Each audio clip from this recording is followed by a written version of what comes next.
जय श्री कृष्ण, जय श्री कृष्ण, जय श्री कृष्ण हरे, जय श्री कृष्ण, जय श्री कृष्ण, जय श्री कृष्ण।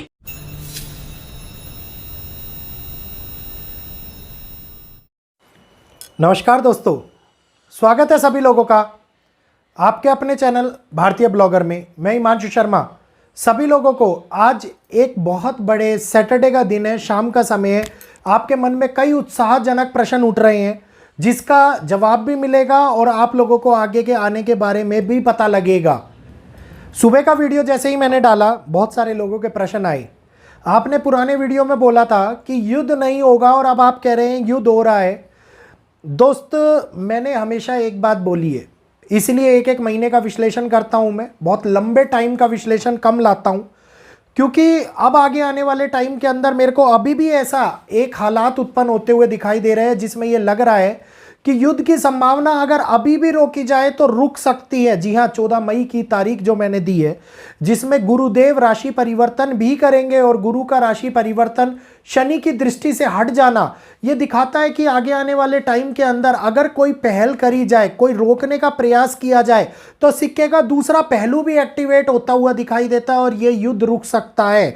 और रही बात युद्ध की, तो जो नेगेटिव एनर्जी सोर्स कर रही है इस टाइम के ऊपर, वो देशों के अंदर, दो देशों में भयंकर हालात उत्पन्न करने की संभावना प्रत्यक्ष रूप से हम लोगों को दिखा रही थी। और एशियन कंट्रीज इस टाइम के ऊपर सबसे ज्यादा प्रभावित होने वाली जगह भी दिखाई दे रही थी। तो भारत और पाकिस्तान इस समय के ऊपर ये युद्ध नहीं है। भारत तो अभी फुल फ्लेज तौर के ऊपर युद्ध के अंदर उतरा ही नहीं है। अगर भारत चाहे फुल फ्लेज तौर के ऊपर युद्ध में उतरना, तो रातों रात पाकिस्तान की जगह के ऊपर भारत लिख दिया जाए, झंडा तिरंगा फहरा दिया जाए। और इस बात को आप भी मना नहीं कर सकते और मैं भी मना नहीं कर सकता। इतनी क्षमता भारत के अंदर है। और अब यह बदलता हुआ समय पाकिस्तान के लिए, मेष लगन की कुंडली के लिए बहुत बड़ा खतरनाक और दिक्कतों वाला समय उत्पन्न हो रहा है। एक और कर्जा बढ़ गया। आप देखिए कि इकोनॉमी डावाडोल हो रही है, किस तरीके से आईएमएफ से कर्जा उसने उधार लिया, कर्जा बढ़ गया। कर्जा बढ़ने के साथ साथ हालात गंभीर होते चले गए और ये एक षड्यंत्र है, जिस षड्यंत्र के अंदर भारत को फंसाया जा रहा है। मैंने आप लोगों को कहा था कि आगे आने वाला टाइम हमारे राजाओं के लिए संकट के समय की उत्पत्ति करता हुआ नजर आ रहा है।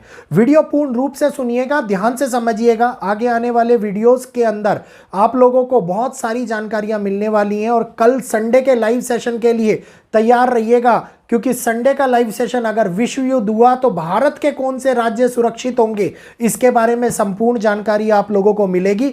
जल्दी से चैनल को सब्सक्राइब कर लीजिए, बेल आइकन को ऑल पे कर लीजिए, वीडियो को लाइक कीजिए, शेयर कीजिए, ताकि अन्य लोग भी वैदिक एस्ट्रोलॉजी की ताकत को पहचान पाएं, उससे जुड़ पाएं और समझे कि हाँ, किस प्रकार से स्थितियां बदल रही है। तो पाकिस्तान के अंदर जो भयंकर स्थिति उत्पन्न होती दिखाई दे रही है, यह दिखाई दे रही है कि पाकिस्तान में मचता हुआ कोलाहल, अंदरूनी भी और बाहरी भी। जी हां, जनता विद्रोह करेगी, भयंकर दंगे होंगे, लड़ाई झगड़े होंगे, बड़े प्रोटेस्ट होंगे।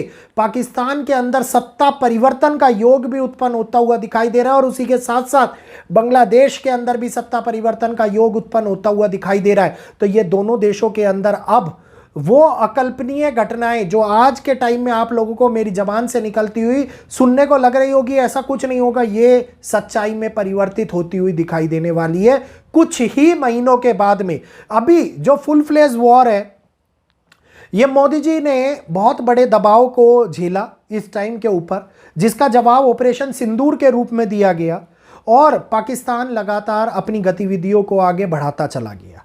अब भारत उन गतिविधियों को आगे नहीं बढ़ा रहा है। भारत सोच रहा है, समझ रहा है, जान रहा है, पहचान रहा है कि अगर ऐसा कुछ हुआ तो कितने अपस्केल के ऊपर भारत की अर्थव्यवस्था को नुकसान पहुंचेगा। क्योंकि जो साजिश है, जो भारत की अर्थव्यवस्था को तोड़ने की साजिश है, जो रची गई है, उससे हमारे जियोपॉलिटिकल रिसर्चर भी अभिन्न नहीं होंगे। अगर हम एस्ट्रोलॉजी के माध्यम से बता रहे हैं तो वो लोग तो रिसर्च कर रहे हैं, दिन रात इसी चीज को कैलकुलेट करने में जूझ रहे हैं और कैलकुलेट कर भी रहे हैं।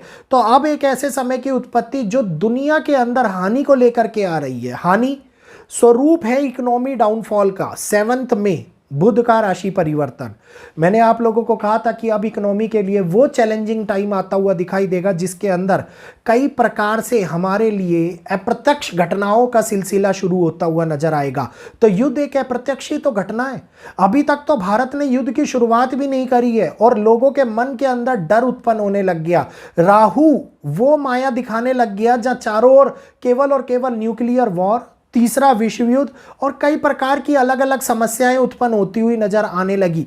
अमेरिका के बारे में जो बात कही थी, अमेरिका ने युद्ध से अलग होने की बात कर दी, लेकिन वहीं पर आईएमएफ के द्वारा पाकिस्तान को जो लोन दिया गया है, आर्मरी अब जो बेची जाएगी वो भारत के खिलाफ करा गया। वो हिडन षड्यंत्र है जिससे अब हम लोगों को आगे जूझना है। तो भारत की एकता के लिए प्रयास है, भारत की एकता के लिए बड़ा खतरा बनाने का। उसको तोड़ने नहीं देना है, उसको बिखरने नहीं देना है, क्योंकि मेष लगन जो इस टाइम के ऊपर दिखा रहा है 4th house, 6th house, 11th house, 7th house, 3rd house, किसी भी एक घर की मैं बात कर लूं, चारों ओर से केवल एक ही चीज दिखाई दे रही है कुंडली में, वो है विध्वंस।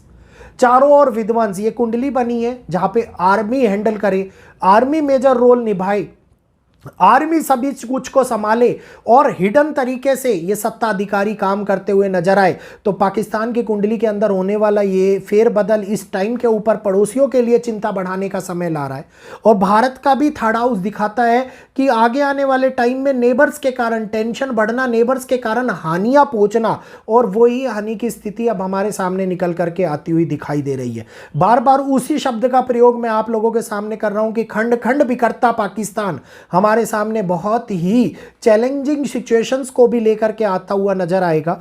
भारत के लिए अभी भी वो समय है जिसमें सोच विचार करके भारत को ये दिख रहा है कि किसी तरीके से ये युद्ध रुक जाए, क्योंकि भारत भी युद्ध नहीं चाहता। भारत भी अपने आप को स्टेबल रखना चाहता है और इस टाइम के अंदर जो आगे बढ़ने का प्रयास कर रहा है और आगे बढ़ता जा रहा है उसको संभालना चाहता है। एक टुचपुंजिए देश के कारण, एक ये कहिए कि बिल्कुल बिखरे हुए देश के कारण अपने आप को नुकसान पहुंचाना नहीं चाहता। और अभी फुल फ्लेज वॉर का आगाज ढंग से हुआ भी नहीं है, जिस कारण हमारे यहाँ पे इतनी टेंशन्स बढ़ गई हैं। और ये फुल फ्लेज वॉर आज ही ऑर्डर मिलेगा हमारी आर्मी को, कल पाकिस्तान सुबह हमारे कदमों में झुका हुआ मिलेगा। और ये बात 1971 की तरह नहीं होगी कि हम लोग सारे के सारे जीते हुए हिस्से को वापस छोड़ देंगे कि हाँ बांग्लादेश बन गया, उसके बाद में पाकिस्तान का वॉर हो गया, हम सब कुछ खत्म कर देंगे। ये तो अभी केवल ग्रहों ने शुरुआत करी है। असली सजा, असली काम, असली खेल जो शुरू होता हुआ दिखाई देगा वो आप लोगों को सितंबर अक्टूबर के महीने के अंदर दिखाई देगा। उस समय के बारे में बात करेंगे जब ग्रहण पड़ेगा, उससे पहले उस समय के बारे में बात करेंगे कि हाँ क्या हकीकत में अब वो समय हमारे सामने आ गया है कि जिसके अंदर वॉर एक बड़े विश्व युद्ध की ओर बढ़ रही है। तो अभी तो केवल चिंताएं, अभी जियोपॉलिटिकल इश्यूज और अभी रणनीति की जगह राजनीति के माध्यम से युद्ध सुलझाने का प्रयास किया जा रहा है, पूर्ण रूप से डिफेंड किया जा रहा है। और ये रणनीति और राजनीति का जो भेदभाव है ना, ये रणनीति और राजनीति बहुत ही कॉम्प्लिकेटेड है।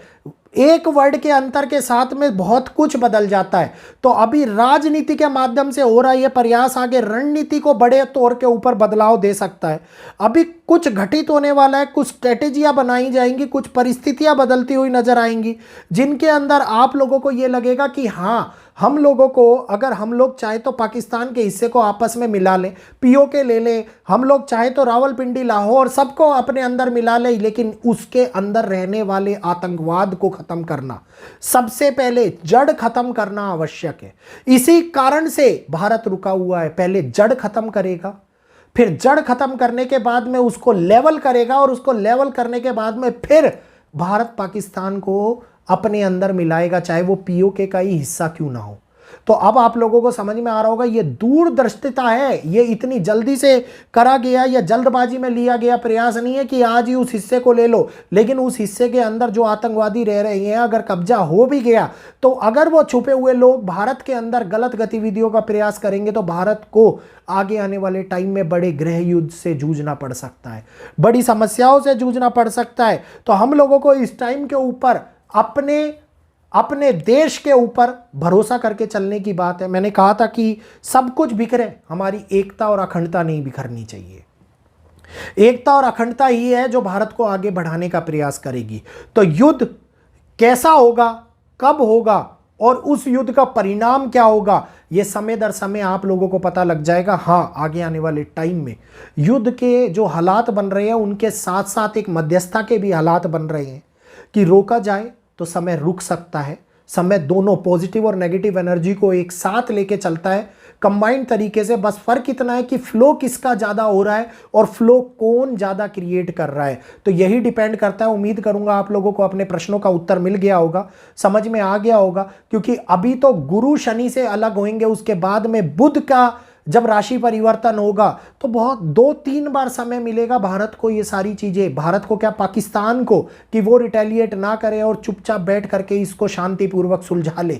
लेकिन अगर नहीं किया तो पाकिस्तान को खंड खंड होने से कोई नहीं रोक सकता, कोई नहीं बचा सकता। समय बहुत बुरा आ गया है, उसके लिए बहुत बदलाव का आ गया है।